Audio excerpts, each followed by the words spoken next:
Hello everyone, இன்னைக்கு இந்த வீடியோவில் பார்க்க போகிறது 8 இன்ச் இருக்கக்கூடிய அகெட் மோடில் பேபி திங்ஸ் ப்ரிசர்வேஷன் பண்ணியிருந்தேன். அதோட மேக்கிங் வீடியோ தாங்க உங்கள்கிட்ட ஷேர் பண்ணியிருக்கேன். ரெசின் மெஷர் பண்ணுறதுக்காக வேயிங் ஸ்கேல் யூஸ் பண்ணியிருக்கேன். ஒரு கிளாஸ் ப்ளேஸ் பண்ணிட்டதுக்கப்புறமா நம்ம கரெக்டாக டேர் பண்ணிக்கணும். அடுத்ததாக ஒரு ரெசின் ப்ராடக்ட் நம்ம மேக் பண்ண போகிறோன்னா சேஃப்டி ப்ரிகாஷன் ஃபாலோ பண்ண வேண்டியது ரொம்பவே முக்கியங்க. சிலருக்கு ஹெல்த் இஷ்யூஸ் வர்றதுக்கு சான்ஸ் இருக்குது. அதுக்கெல்லாம் சான்ஸ் கொடுக்காம சேஃப்டி ப்ரிகாஷன்ஸை ஃபாலோ பண்ணிவிட்டு ரெசின் ஆர்ட் ப்ராஜெக்டை மேக் பண்ணணும். ஃபஸ்ட்டு க்ளவுஸ் போட்டுக்கணுங்க. அடுத்ததை மாஸ்க் கண்டிப்பாக யூஸ் பண்ணணும்.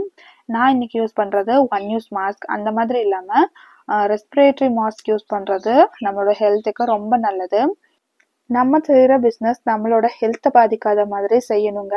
அதுவும் நம்ம கண்டிப்பாக பார்த்துக்கணும். ஹெல்த்தும் ரொம்ப ரொம்ப முக்கியம் இல்லைங்களா? அடுத்ததாக ரெசின் நான் அளந்து எடுத்துக்கிறேன்.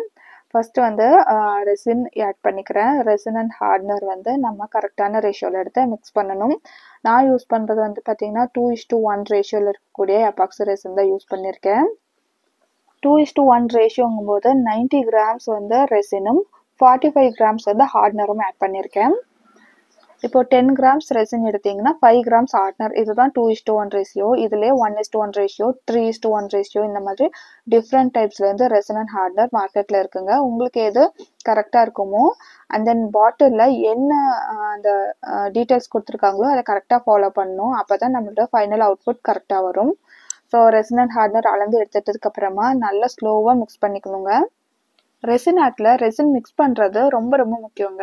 நல்லா ஸ்லோவாக பபிள்ஸ் எதுவும் இல்லாத மாதிரி மிக்ஸ் பண்ணிக்கணும். நம்ம மிக்ஸ் பண்ணும்போது 1-2 பபிள்ஸ் வந்தாலும் ஒன்றும் ப்ராப்ளம் கிடையாது. ஆனால் ஃபோர்ஸாக மிக்ஸ் பண்ணி அதிகமான பபிள்ஸ் வரும்போது அது ரிலீஸ் ஆகிறதுக்கு ரொம்ப டைம் எடுக்கும். ஸோ நல்லா ரெசின் அண்ட் ஹார்ட்னர் இது போல் நல்லா மிக்ஸ் பண்ணிட்டதுக்கப்புறமா இது ஒரு 10 நிமிஷத்துக்கு அப்படியே ரெஸ்டாக விட்டுறணும். அப்போ அதில் இருக்கிற பபிள்ஸ் எல்லாம் ரிமூவ் ஆயிரும். அடுத்ததாக 8 இன்ச் இருக்கக்கூடிய அகெட் மோல்டு எடுத்து வச்சுருக்கேன். கூடவே கஸ்டமர் கொடுத்துருந்த ப்ராடக்ட்டையும் ஒரு தடவை உங்கள்கிட்ட காமிச்சிடுறாங்க. கஸ்டமர் அந்த காலுக்கு போகிற தண்டை ரவுண்ட் ஷேப்பில் தான் கொடுத்தாங்க. நான் தான் ஹார்டின் ஷேப்பில் மாற்றிருந்தேன். வளையல், ஆம்பிளிக்கல் கார்டு, அண்ட் தென் அவங்க 2 பேருமே சேர்ந்து எடுத்துக்கிட்ட ஃபோட்டோஸ். அது மட்டும் இல்லாமல் ஒரு கயிறு மாதிரி இருந்ததுங்க. இதுதான் அந்த காலுக்கு கட்டியிருந்த கயிறுன்னு நினைக்கிறேன். அண்ட் தென் அந்த கருப்பு மணி வெள்ளை மணி பாசி இருக்கு இல்லைங்களா, அது இல்லாமல் தான் கஸ்டமர் கொடுத்துருந்தாங்க. அண்ட் தென் கஸ்டமருக்கு ரொம்ப ரொம்ப ஃபேவரட்டான ஃபோட்டோஸும் நமக்கு மொபைலுக்கு சென்ட் பண்ணியிருந்தாங்க. நீங்கள் ஃபோட்டோஸ் எல்லாம் பிரிண்ட் எடுத்து கொடுக்கணுன்ற அவசியம் இல்லை. மொபைலுக்கு சென்ட் பண்ணிட்டாவே போதும். நானே பிரிண்ட் எடுத்து உங்களுக்கு ஃப்ரேம் மேக் பண்ணி கொடுத்துருவேன். இது மட்டும் இல்லாமல் கர்நாடகா சைட்லலாம் குழந்தைங்கள தொட்டில் போடுற ஃபங்க்ஷனுக்கு இன்விடேஷன் அடிப்பாங்க. அதுலேயுமே கொடுத்துருந்தாங்க. இதில் குழந்தையோட பேரும் அந்த டேட்டும் மட்டும் இன்க்ளூட் பண்ண சொல்லியிருந்தாங்க. ஸோ அதையும் எடுத்து வச்சுருக்கேன். அடுத்தது மோல்டு நம்ம எப்படி சேஃப்டியாக யூஸ் பண்ணணும்னு பார்க்கலாம். மோல்டு ஒரு தடவை ஒரு ப்ராஜெக்ட் யூஸ் பண்ணிட்டதுக்கு அப்புறமா ஒரு முறை நல்லா வெறும் தண்ணியில் வாஷ் பண்ணிவிட்டு இந்த மாதிரி கிளிங் ராப் பண்ணி நம்ம வச்சுக்கிட்டோன்னா ரொம்ப டஸ்ட் படியாமல் அழகாக இருக்குங்க. இந்த மோல்டு ஆல்ரெடி ஒரு பர்த்டே ஃப்ரேம் மேக் பண்ணுறதுக்காக நான் யூஸ் பண்ணியிருந்தேன். ஸோ லைட்டாக வாஷ் பண்ணிவிட்டு நல்லா ட்ரை ஆனதுக்கப்புறமா கிளிங் ராப் பண்ணி வச்சுட்டேன். அதையும் மீறி 1-2 டஸ்ட் இருந்தாலும் இந்த மாதிரியான மாஸ்கிங் டேப் அப்படி இல்லைன்னா செல்லோ டேப் வச்சு அந்த டஸ்ட்டை ரிமூவ் பண்ணி எடுத்துடலாம். நான் இன்னைக்கு யூஸ் பண்ணுறது மாஸ்கிங் டேப் யூஸ் பண்ணியிருக்கேன். லைட்டாக வச்சு எடுத்துக்கிறேன். இந்த மாதிரியான வச்சு எடுத்தாவே அதில் இருக்கிற குட்டி குட்டி டஸ்ட் எல்லாம் இந்த மாஸ்கிங் டேப்போடு ஒட்டிட்டு வந்துடும். மோல்டு க்ளீன் பண்ணிட்டதுக்கப்புறமா ரெசினில் மிக்ஸ் பண்ணக்கூடிய கலர் எடுத்துருக்கேங்க. இன்றைக்கி நான் மைக்கா பவுடர் தான் யூஸ் பண்ணியிருக்கேன். ரெசின் ஸ்டோரில் இந்த மாதிரியான மைக்கா பவுடர் கிடைக்கும். இது 6 காம்போவாகவும் கிடைக்குங்க. அப்படி இல்லைன்னா தனித்தனி கலர்ஸாகவும் பாட்டில்லையும் கூட வாங்கிக்கலாம். நான் 6 கலர் காம்போ தான் வச்சுருக்கேன். ஸோ கஸ்டமருக்கு நிறைய கலர் காமிச்சேன். கஸ்டமர் எங்கள் ஊர்லேயே தான் பக்கத்தில் தான் இருக்காங்க. ஸோ வீட்டுக்கே வந்திருந்தாங்க. அந்த டிசைன்ஸ் எல்லாம் காமிக்கும் போது அவங்க சாட்டிஸ்ஃபையே ஆகலை. ஃபைனலாக இந்த மாதிரி கலர் எல்லாம் இருக்குன்னு காமிக்கவும், அக்கா நீங்கள் அந்த டிசைன் எல்லாம் காமிக்கவே வேண்டாம், இந்த கலர் காமிச்சிருந்தாலே நான் ஓகே சொல்லியிருப்பேனே. ஏன்னா எனக்கு கனகாமர பூனா ரொம்ப பிடிக்கும். ஸோ கனகாமர பூ கலர்லேயே எனக்கு ஃப்ரேம் மேக் பண்ணி கொடுங்கன்னு சொல்லியிருந்தாங்க. ரெசின் அண்ட் ஹார்ட்னர் மிக்ஸ் பண்ணியிருந்தது ஒரு 10 மினிட்ஸ் ஆயிடுச்சுங்க. இப்போ அதில் நான் கலர் மிக்ஸ் பண்ணிக்கிறேன். கனகாமர பூ கலர் ரொம்ப ரொம்ப அழகாக இருக்கும். பூவுமே தலைக்கு வச்சுருந்தா அவ்வளோ அழகாக இருக்குங்க. எத்தனை பேருக்கு பிடிக்கும்னு சொல்லி கமெண்டில் சொல்லுங்கள். நாங்கள் இருக்கிறது வில்லேஜ் சைடு இல்லைங்களா, ஸோ இந்த பூனா அவங்களுக்கு ரொம்பவே பிடிக்கும். ஸோ அந்த கலர்லேயே ஃப்ரேமும் கேட்டிருந்தாங்க. கொஞ்சமாக பிக்மெண்ட் ஆட் பண்ணிட்டதுக்கப்புறமா எல்லா பக்கமும் படுறது மாதிரி ஸ்லோவாக மிக்ஸ் பண்ணிக்கணும். கலர் நல்லா மிக்ஸ் பண்ணிட்டதுக்கு அப்புறமா மோல்டில் வந்து இந்த பபிள் பஸ்டர் ஸ்ப்ரே வந்து ஒரு 3லிருந்து 4 முறை ஸ்ப்ரே பண்ணிக்கணும். நல்ல ஒரு குவான்டிட்டியில் எல்லா பக்கமும் படுறது மாதிரி ஸ்ப்ரே பண்ணிட்டதுக்கு அப்புறமா நம்ம கலர் மிக்ஸ் பண்ணி வச்சிடணும் இல்லைங்களா, அந்த ரெசின் அண்ட் ஹார்ட்னர் வந்து மோல்டில் போர் பண்ணிக்கிறேன். மோல்டில் ஆட் பண்ணிட்டதுக்கு அப்புறமா ஒரு 12 மணி நேரம் அப்படியே விட்டுடலாங்க. ஒவ்வொரு ரெசினுக்கும் இந்த க்யூரிங் டைம் வந்து டிஃப்ரெண்ட் ஆகும். ஸோ உங்களோட ரெசின் பாட்டிலில் என்ன இன்ஸ்ட்ரக்ஷன் கொடுத்துருக்காங்களோ அதை கண்டிப்பாக ஃபாலோ பண்ணிக்கோங்க. இது வந்து நெக்ஸ்ட் டே அந்த ரெசின் வந்து நம்ம போர் பண்ணி வச்சுருந்தது எல்லாமே நல்லா ட்ரை ஆகிருக்கு. அடுத்தது வந்து அந்த ஃபோட்டோஸ் எல்லாம் நான் வந்து வீட்டிலே தான் லேமினேட் பண்ணிக்கிட்டேன். அதை எப்படி செய்யணுன்ற வீடியோ வந்து நான் ஆல்ரெடி அப்லோட் பண்ணியிருக்கேன். அந்த வீடியோ லிங்க் வந்து டிஸ்கிரிப்ஷனில் கொடுத்துருக்கேன், செக் பண்ணி பாருங்கள். ஸோ கஸ்டமருக்கு கொடுத்துருந்த எல்லா ப்ராடக்ட்டையும் அரேஞ்ச் பண்ணி வச்சதுக்கப்புறமா கஸ்டமருக்கு ஒரு பிக் சென்ட் பண்ணி கன்ஃபார்ம் பண்ணிவிட்டு நம்ம வந்து செகண்ட் லேயர் கொடுத்துடலாம். ஒரு ஆர்டரை கன்ஃபார்ம் பண்ணுறதுக்கு முன்னாடி கஸ்டமர்கிட்ட ஃபோட்டோஸ் எந்த அளவுக்கு ஆட் பண்ண முடியும்னு சொல்லிடணும். இந்த 8 inch ஃப்ரேமில் மேக்ஸிமம் 4 to 5 ஃபோட்டோஸ் தான் ஆட் பண்ணணும்.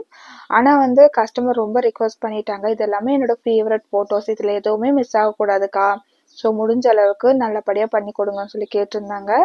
ஸோ அவங்களுக்காக ரொம்ப குட்டி குட்டியான சைஸில் இந்த ஃபோட்டோஸ் நான் பிரிண்ட் எடுத்திருக்கேன்.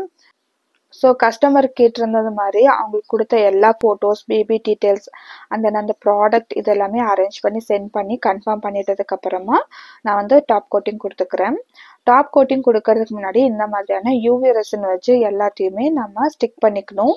ஏன்னு வந்து பார்த்திங்கன்னா அந்த டாப் கோட்டிங் கொடுத்ததுக்கப்புறமா ஃபோட்டோஸ் எல்லாம் மிதந்துடும். நம்ம வச்சுருந்தது ஒரு இடமா இருக்கும், அண்ட் தென் வந்து பிளேஸ்மெண்ட் மாறி இருக்கும். இந்த மாதிரியான ப்ராப்ளம்ஸ் வராமல் இருக்கிறதுக்காக யூவி ரெசின் வச்சு எல்லா ஃபோட்டோவும் ஸ்டிக் பண்ணதுக்கு அப்புறமா டாப் கோட்டிங் கொடுத்துக்கலாங்க. ரெசின் ஆர்ட்டை ஒரு பிஸ்னஸாக எடுத்து பண்ணணும்னு நீங்கள் நினச்சிங்கன்னா யூவி லேம்ப், யூவி ரெசின் இது ரெண்டுமே வாங்கி வச்சுக்கோங்க. நீங்கள் வந்து எந்த ஒரு ப்ராடக்ட் மேக் பண்ணும்போதும் யூவி ரெசின் அண்ட் லேம்ப் வந்து ரொம்பவே ஹெல்ப்ஃபுல்லாக இருக்கும். இதே மாதிரியே எல்லா ஃபோட்டோஸ்க்கும் யூவி ரெசின் வச்சுட்டு யூவி லேம்ப் வச்சு க்யூர் பண்ணி எடுத்துக்கிறேன். அங்கங்கே கொஞ்சமாக கோல்ட் ஃப்ளேக்ஸ் அண்ட் கிளிட்டர்ஸ் இதெல்லாம் ஆட் பண்ணியிருந்தேங்க. ஃபோட்டோஸில் யூவி ரெசின் வச்சு ஸ்டிக் பண்ணியிருக்கிறது க்யூர் ஆகிறதுக்குள்ள ரெசின் அண்ட் ஹார்டர் மிக்ஸ் பண்ணி எடுத்துக்கிறேன். நான் ஆல்ரெடி ஷேர் பண்ணியிருந்தது மாதிரி 2:1 ரேஷியோவில் இருக்கக்கூடிய ரெசின் அண்ட் ஹார்டர் நல்லா மிக்ஸ் பண்ணி எடுத்துக்கிறேன். ஸோ நம்ம ஆட் பண்ணியிருந்த யூவி ரெசின் எல்லாம் நல்லா ட்ரை ஆனதுக்கப்புறமா இந்த தொட்டு பார்த்தா அது வந்து இடம் மாறாது. இந்த ஸ்டேஜில் வந்து நம்ம டாப் கோட்டிங் கொடுத்துக்கலாம். இந்த இடத்துல வந்து நான் ஒரு மிஸ்டேக் பண்ணியிருந்தேன். இன்ஷர்ட் ஷீட் வந்து சிலது வந்து பேக்ரவுண்ட் ஒயிட்டாக இருக்கும். அந்த மாதிரியான இன்ஷர்ட் ஷீட் யூஸ் பண்ணும்போது கரெக்டாக பேக் சைட்லேயும் ஃப்ரண்ட் சைட்லேயும் வச்சிடணும். நான் அந்த பட்டர்ஃப்ளைஸ் எல்லாம் தலைகீழாக வச்சுட்டேன். ஸோ வந்து அந்த இடத்துல கொஞ்சம் ஒயிட்டாக ஆட தெரிய ஆரம்பிச்சிருச்சு. அதுக்கப்புறமா க்யூர் ஆனதுக்கப்புறமா அந்த பட்டர்ஃப்ளைஸ் எல்லாம் எடுத்துகிட்டு கொஞ்சமாக கிளிட்டர்ஸ் ஆட் பண்ணியிருந்தேன். ஸோ கொஞ்சம் போல் பபிள் பஸ்டர் ஸ்ப்ரே அடிச்சு விட்டதுக்கப்புறமா டாப் கோட்டிங் கொடுத்துட்றேன். இந்த இடத்துல ஒரு மாதிரி இருக்கும். ஃபைனல் ப்ராடக்ட் வந்து கொஞ்சம் டிஃப்ரெண்ட்டாக இருக்குங்க. ஏன்னா அந்த 2 பட்டர்ஃப்ளைஸ் வந்து ரொம்ப ஒரு மாதிரி ஒயிட் அடித்த மாதிரி தெரிய ஆரம்பிச்சிருச்சு. இந்த மாதிரியான பேபி திங்ஸோ ஒரு ஃபேவரட்டான திங்ஸ் ப்ரிசர்வ் பண்ணுறதுக்கு முன்னாடியே ரொம்பவே கவனமாக இருக்கணும். ஒரு தடவை நம்ம டாப் கோட்டிங் கொடுத்துட்டோன்னா அதை வந்து க்யூர் பண்ணுறது ரொம்பவே கஷ்டங்க. ஸோ செய்யும் போதே நல்லா பர்ஃபெக்டாக செஞ்சுறது ரொம்ப முக்கியம். ஃபைனலாக எதாவது பபிள்ஸ் இருந்தால் இந்த மாதிரியான ப்ளோ டார்ச் கொடுத்துட்டு திரும்பவும் நம்ம க்யூராக விட்டுருணுங்க. ஒரு 12 மணி நேரம் கழித்து நம்ம டிமோல்ட் பண்ணிக்கலாம். இப்போ வந்து ஒரு 12 மணி நேரம் ஆயிடுச்சு. ப்ராடக்ட் கம்ப்ளீட்டாக க்யூர் ஆயிடுச்சுங்க.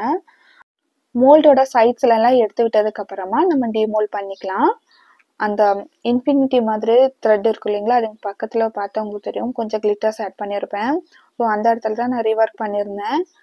இந்த மிஸ்டேக் வந்து நான் நெக்ஸ்ட் டைம் நடக்காத மாதிரி பார்த்துக்குவேங்க.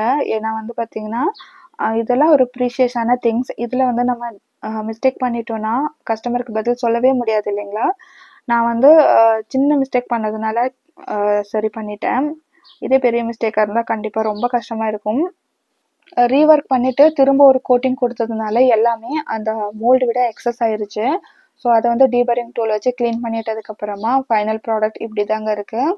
ஸோ பாப்பாவோட நேம், அவங்க பர்த் டீட்டெயில், அவங்க கொடுத்துருந்த ஃபோட்டோஸ், அந்த காலுக்கு போட அந்த தண்டை, அது மட்டும் இல்லாமல் 2 வளையல், அந்த கொடுத்துருந்த அந்த கயிறு, ஆம்பிளிக்கல் கார்டு, கண்மை டப்பா, அந்த பென்சில், இது எல்லாமே ப்ரிசர்வ் பண்ணியிருக்கேன். ஃப்ரேம் எப்படி இருக்குன்னு கமெண்டில் சொல்லுங்கள். ரொம்ப முக்கியமா நேமுக்கு பக்கத்துல இருக்கிற அந்த வெள்ளி தோடு வந்து ரொம்பவே அழகா இருந்ததுங்க. எனக்கு இதுல அந்த வெள்ளி தோடு ரொம்பவே பிடிச்சிருந்தது. உங்களுக்கும் இதே மாதிரியான ப்ரிசர்வேஷன் பண்ணணும்னா ஸ்க்ரீன்ல தெரியிற வாட்ஸ்அப் நம்பருக்கு கான்டாக்ட் பண்ணுங்க. இந்த ஃப்ரேம் 8 இன்ச் இருக்கக்கூடிய அகெட் மோடில் நான் மேக் பண்ணியிருக்கேன். இதில் வந்து கஸ்டமருக்கு ஃபேவரட்டான கலர் கொடுத்துருக்கோம். அது மட்டும் இல்லாமல் நீங்கள் வந்து ஓஷன் தீமில் மேக் பண்ணிக்கலாம். இல்லைன்னா உங்களுக்கு favourite colour and then marble எஃபெக்ட்லாம் பண்ணிக்கலாங்க. வுடன் ஃப்ரேம் கூட அவைலபிள். ஸ்க்ரீனில் தெரியிற வாட்ஸ்அப் நம்பருக்கு கான்டாக்ட் பண்ணுங்கள். இதே மாதிரியான ரெசின் ஆர்ட் வீடியோ பார்க்குறதுக்கு நம்ம சேனலை சப்ஸ்கிரைப் பண்ணி ஃபாலோ பண்ணிக்கோங்க. நெக்ஸ்ட் வீடியோவில் சந்திக்கலாம். Bye friends.